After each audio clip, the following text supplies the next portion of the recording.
আমাদের পরম শ্রদ্ধেয়া কুস্ত্রী বেগম মহাশয়া উপস্থিত আছেন। তাকে আমাদের প্রভাত যোগাশ্রমের পক্ষ থেকে আমরা শ্রদ্ধা নমস্কার সব কিছুই জানাচ্ছি এবং ছাত্রদের জীবন আলোকিত হোক শিক্ষার আলোকে।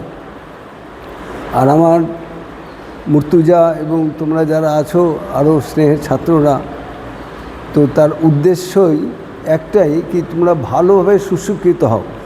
বসুন ম্যাডাম। তো সারা জীবন ধরে আমি একটা লড়াইয়ে আছি।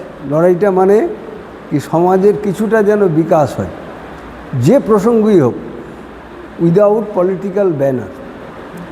এবং আমার কাছে সব ধরনেরই মানুষ আসবে এবং অত্যন্ত মুর্তুজার সঙ্গে যারা সৎ কিছু সহকর্মীরা আছে, খুবই ভালো। তোমরা এই প্রতিষ্ঠানে এসে যে কোর্সটি করছো তার ব্যাকগ্রাউন্ড আমি কিছুটা জেনেছি। বিগত অনলাইন ক্লাসে আমি ছিলাম, আর আমিও অনেকটা ইন্টারেস্টেড হয়ে গেছি। আমারও একটা সেবামূলক কাজ শুরু হবে, মুর্তুজার একটা বিশেষ সাহায্য দরকার হবে। তো ওইখানে আমরা গ্রামের মানুষের কিছুটা সেবা করতে পারব। এটা নিয়ে পরে কথা বলবো। আর অপরদিকে এখানে আরও একটা গভর্নমেন্টের কোর্স চলছে। এটা হয়তো গভর্নমেন্ট হয়ে যাবে, কারণ সরকার পরিবর্তনের সঙ্গে সঙ্গে একটা আলোর আশা দেখা যাচ্ছে।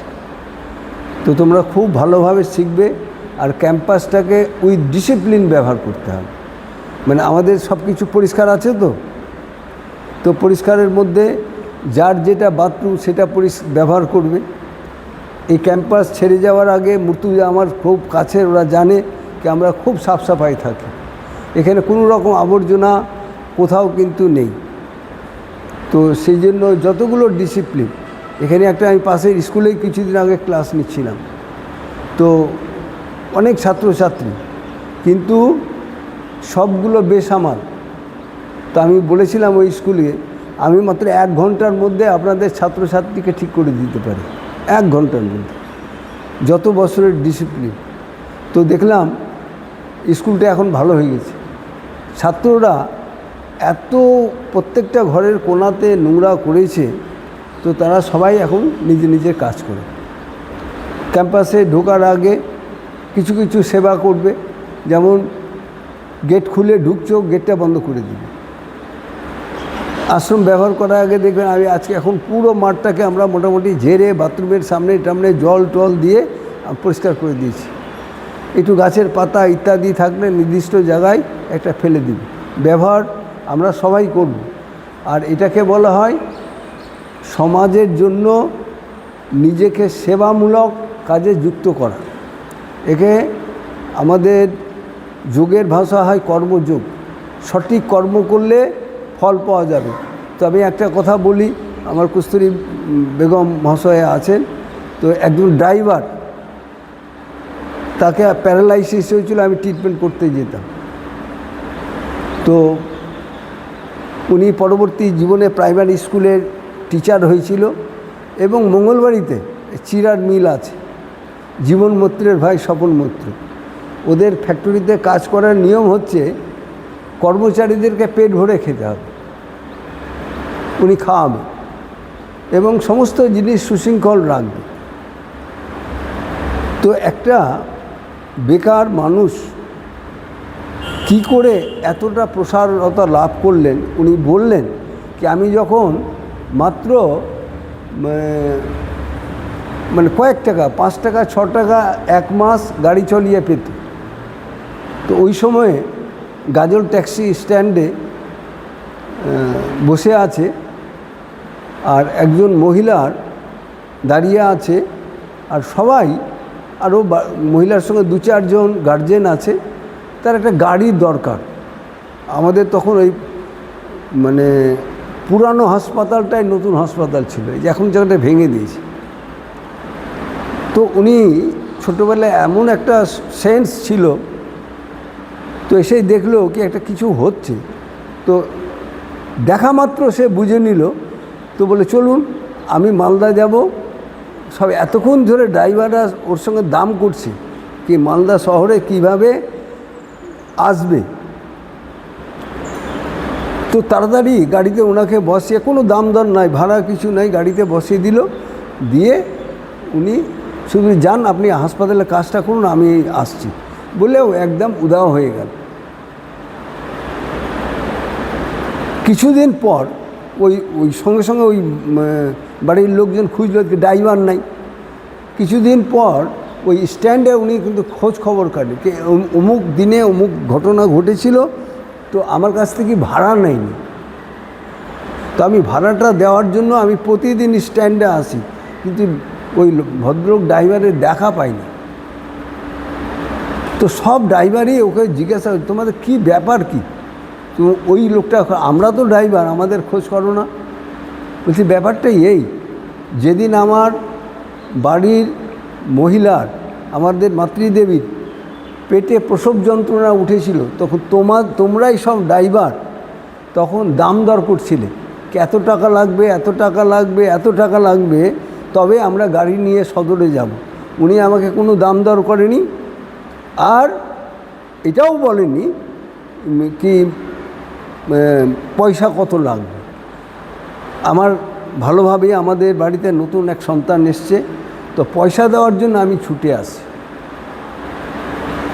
এই কথাটা শুনে মানে অবাক ওই ড্রাইভারটাকে, ক্রমান্বয়ে জানতে পারলো এ হচ্ছে স্বপন মৈত্র, জীবন মৈত্রের ভাই। তো ওকে ভাড়াটা দিতে যাচ্ছে, বলছে না না আমি ভাড়া নেব না, ভাড়ার জন্য আসিনি। হ্যাঁ, বলছে না আপনার কিছু তো নিতেই হবে। তো যাই হোক, গল্পটা এখানেই শেষ। তো বলেছে আমি শেষ জীবন পর্যন্ত আমার গাড়ি যখনই গাজল ট্যাক্সি স্ট্যান্ডে গিয়েছে, সবাই দৌড়িয়ে এসে আমার গাড়িতে বসে, কোনো দিন দাম করেনি। আর আমি যখন তাদেরকে নির্দিষ্ট লক্ষ্যে পৌঁছে দিতাম, তারা তো ভাড়া দিতই, উপরন্ত আমাকে অনেক সময় শাকসবজিও দিত গ্রামের মানুষরা। তো এই বলার উদ্দেশ্যেই কি সৎ জীবনযাপন করলে কিছু একটা ফল হবে। তো তোমরা এরকম আমাদের প্রাঙ্গণে আসবে, পরিষ্কার পরিচ্ছন্ন করবে, পড়াশোনাও করবে, এখানে গাছগাছরা সবই আছে, খাওয়া দাওয়া করছো, ডাস্টবিন মূর্তিজা শিখিয়ে দিবে, পরিষ্কার পরিচ্ছন্নভাবে রাখবে। আর আমাকে যখন ক্লাস দেবে, আমার যে শিক্ষার বিষয়টা মূর্তিজা রেখেছে, তোমাদেরকে আবার আমি ফের শিক্ষা দিই। এগুলো শেখো, অনেকটা লাভ হবে সমাজে। আমরা সবাই মিলে আমরা কাজ করব, আর কাজ করলে সবাই লাভবান হবে। তো এই বলে আমার পরম শ্রদ্ধেয়া কস্তুরী বেগম মহাশয়কে আমার আশ্রমের পক্ষ থেকে শেষে নমস্কার জানাই। আর তোমরা জানার উৎসাহে পড়াশোনা করো। আমি দেখছিলাম মানে রেসপিরেটরি সিস্টেম নিয়ে উনি আপনাদেরকে বোঝাচ্ছে, খুব ভালো। মানে এগুলো জানতে হবে, কি তোমরা ডাক্তার হতে চলেছ, তো একটা হিউম্যান বডির কোথায় কী আছে এগুলো জানতে হবে। জানতে গেলে অ্যাকচুয়াল মানে তোমরা একটা মানুষের সেবা করতে পারবে। তো এগুলো খুব দরকার। এমন কাছে নিয়ে তোমাদেরকে শেখাচ্ছে, মানে যে মা তার ছোট্ট ছেলেকে অ আ ক খ শেখাচ্ছে, এরকমই শিক্ষা হওয়া কিন্তু দরকার। তো মূর্তিজা তুমি ক্লাস করো, আমি নিচে আছি, আমি শেষে আমি কথা বলছি, আসছি তবে। হ্যাঁ, আপনি ক্লাস করুন।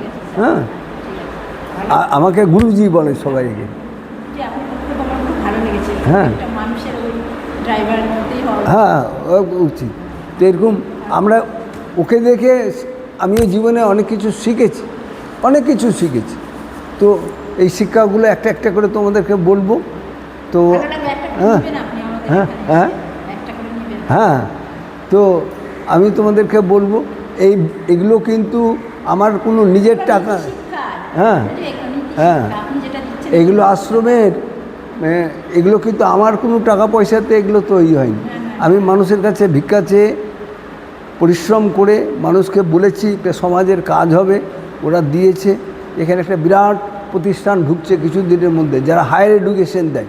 তো আমরা বলেছি ছাত্ররা বড় হোক, আপনাদেরকে বিল্ডিং দিয়ে দেব। তো তোমরা এই পড়তে পড়তেই জেনে যাবে, মাস 6-এর মধ্যে ওই প্রজেক্টটা চালু হয়ে যাবে। খুব সুন্দর হায়ার এডুকেশন যারা মানে ভারতের মধ্যে মানে বিশ্বের দরবারে তারা ভালো পড়াশোনায় উন্নয়ন লাভ করছে। তো কেন দিলাম কি শিক্ষায় গেলে সমাজে গেলে, তো শিক্ষা। হ্যাঁ, আর অন্য কিছু না। বিশেষ করে মেয়েরা মেয়েরা এলে আরে ভালো। হ্যাঁ সবাই এগা, সবাই মায়েরা তো এগাবি সবাই। হ্যাঁ মেয়েদেরই এখন বেশি দরকার, মেয়েরা এগোলে দেশ তত এগোবে। না মেয়েরা গতিশীল, মানে এখন এগাচ্ছে। কুস্তরী দেবীর মতো একজন মেডিকেল অফিসার এসছে, তোমরা নিশ্চয়ই এগিয়ে যাবে। যতটুকু হয়তো কম হচ্ছে উনি পূরণ করে দেবে, আর আমরা তো আছি।